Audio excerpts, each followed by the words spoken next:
Hi there and welcome home. We got a new camera! How exciting! Here on Home with the Harrisons, we make content based on our many hobbies. For me, that tends to be cooking, like today, or lifestyle. Look out for one of our next videos is going to be how to plan and serve a small Thanksgiving dinner. And for my husband, that tends to be gaming. We are having a lot of fun riding the nostalgia train through Baldur's Gate 1 right now, and sometimes philosophy. If any of that stuff sounds interesting to you, go ahead and check out some of our old content. You could like or subscribe if you want. We try to put out at least one video every week. Now, today I am going to be making my favorite brownie recipe. It is simple to make, it is simple to memorize, and it uses most of the ingredients that people have in their pantries. That's right, I am back on my mini-series Recipes I Have Memorized. These brownies also have the added benefit that they are flourless and gluten-free, which was important to me when I was looking for a brownie recipe because I have a nephew who has a wheat allergy, and his brothers and sister were able to eat all the sweets and goodies that I could bring them, but there weren't a lot of things that he could eat too. And I know, especially when he was younger and first diagnosed, it was a struggle for a little kid to not get to have the treats that his siblings did. So it was really important to me to find a brownie recipe that I could bring over there and he could eat too. Now, we don't get to see that part of our family quite as often as we used to, but I still make these brownies all the time. These are the brownies that I will bring you if you're moving. I've brought them to people if they've just had a baby, or if they've had a death in their family, or if I'm having a bunch of people over and it was unexpected, or if I'm having a bunch of people over and I totally expected they were coming over. These are beautiful, edible comfort that I can bring to people, and they are the best brownies. It's just an added bonus that they don't have very many ingredients. They could be thrown together in about half an hour, and bonus, they are gluten-free and flourless. Now let me tell you about the ingredients. We're going to start with a cup of chocolate chips. There are a lot of chocolate chips in this batter compared to maybe some other wrap recipes that you might use chocolate chips for. So the quality of the chocolate chips and the flavor of the chocolate chips are really going to determine what your brownies taste like. Make sure you use your absolute favorite chocolate chips. It might not make a difference in every recipe, but in this recipe, great quality chocolate chips equals great quality brownies. You're also going to need half a stick of butter, unsalted preferably. You're going to need 2 eggs. You're going to need half a cup of granulated sugar.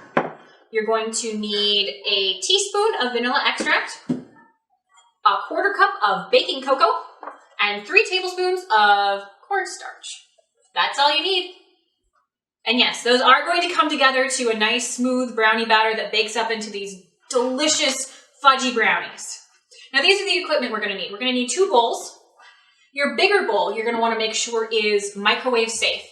You could use a double boiler to melt your chocolate chips with your butter, but I find it's much faster and much easier to just nuke it in the microwave.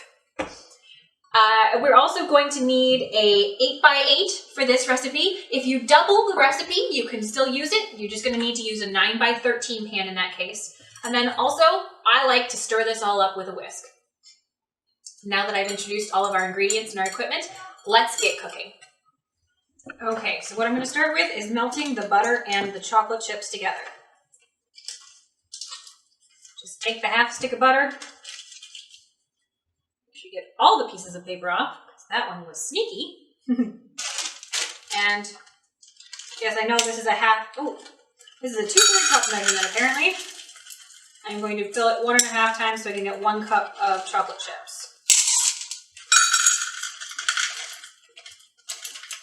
That is about 1.5 times. All right, I have a few more chocolate chips to snack on. One of my favorite things, peanut butter and chocolate chips, just straight after a run. It's amazing. If you are looking for a snack, you should try it. Though, with all the talk people have been putting on about putting on the quarantine 15, maybe you don't need a snack like that. All right, so I am going to go and melt this in the microwave. I think I forgot to tell you, but I preheated the oven to 350 degrees. and it is still preheating.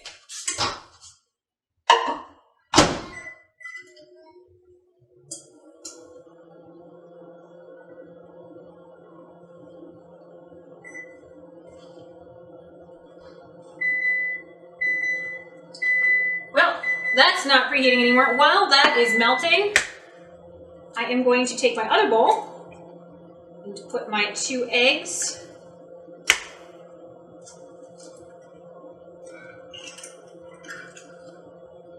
And then my sugar.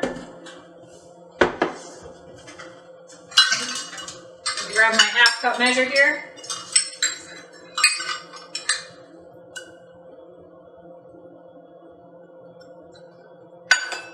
These are so much more organized than my old ones were. They're still loose in my pantry somewhere. These, I know where they are, and I keep them pretty organized. All right.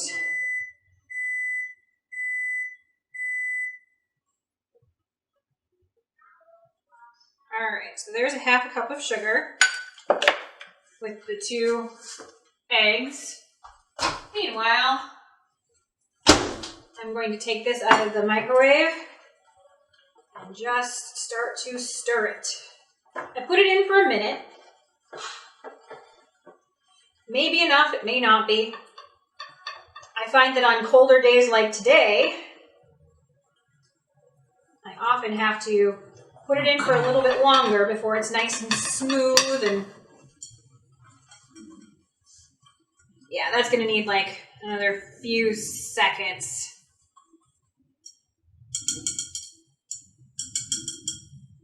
All right. I am going to use that same thing to whip up the eggs and sugar. All going in the same place anyway. Shouldn't be too big of a problem. Oh, and I forgot to put the vanilla in. Forget my head if it wouldn't attach to my body today. I don't know about where you are right now, but today, while I'm filming this, it is rainy and dark and cold. This time of the year can be really hard. Where even if it's sunny for a little while, it's still cold. And when it is warm, it's usually cloudy. All right. Well, I am going to... Oh, yeah. So this is more what you want. You want it to be nice and loose and very, very, very smooth. Now I am going to slowly pour this egg and sugar and vanilla mixture in while I am stirring. You want to stir it all in really quickly. You don't want the eggs to cook it all. All right. So then I just stir the heck out of this until it looks less grainy and more shiny and smooth.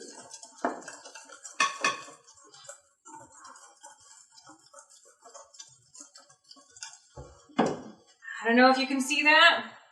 Oh, I don't want to dump it on my countertop.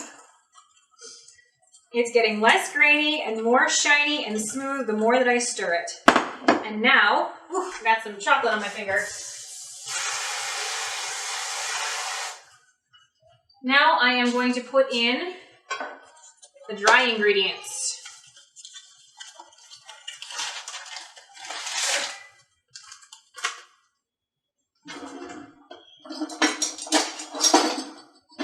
Got my 1 tablespoon measurement here. I need 3 tablespoons of cornstarch. There's 1. I'm going to get it all over my shirt. It's fine, it always happens. 2, 3. 3 tablespoons of cornstarch. And then we need a 1/4 cup of baking cocoa. Now, a 1/4 cup of baking cocoa is the same as 4 tablespoons because 2 tablespoons equals 1/8 of a cup. 2/8 of a cup equals 1/4 cup. 1/4 cup is 4 tablespoons. So I am just going to put 4 tablespoons of this baking cocoa in here. 1, 2, 3, 4. Okay.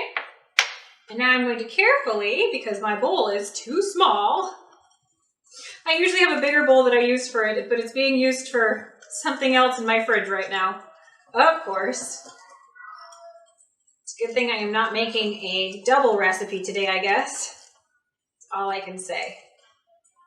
So again, this one is got no flour in it, so you can mix it as much as you like, and it's not going to cause that toughness that overmixing a brownie batter with flour in it will have.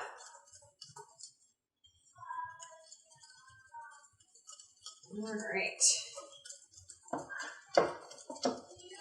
You might want to do something that I forgot to do, what I should have done, which is to sift the cocoa powder. Sometimes it gets into big lumps, and while I don't necessarily mind biting into a brownie and finding like an enormous lump of dark, deep, basically sweetener-free chocolate in it, I am weird.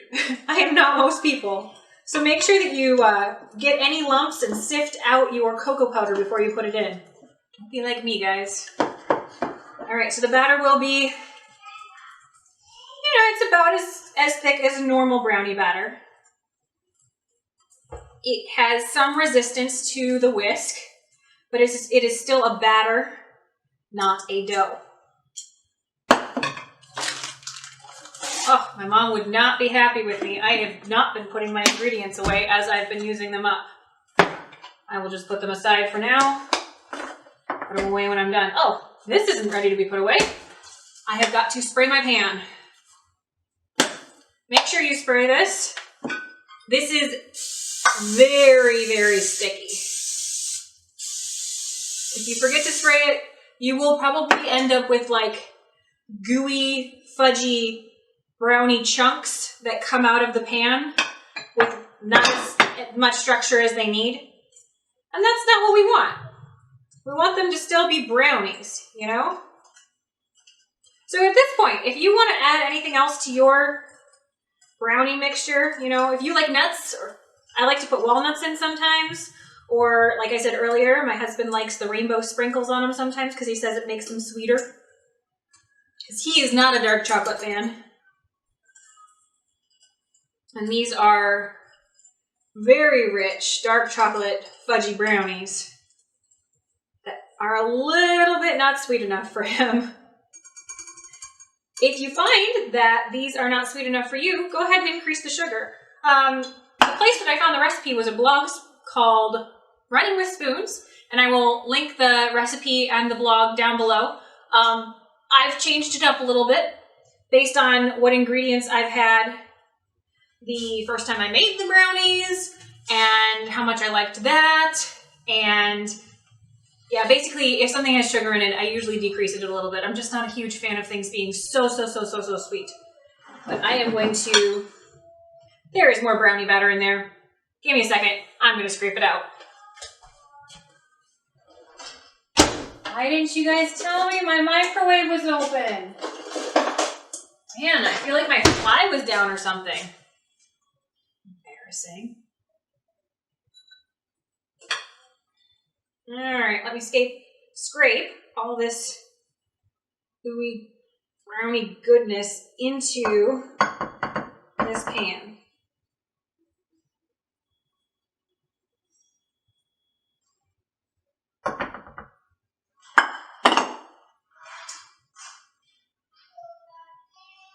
All right. Well, that looks delicious. I'm just gonna shake it back and forth, see if I can get it to settle a little bit. And then since my oven's already preheated,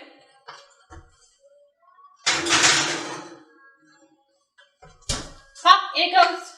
I am going to put it in for 20 minutes.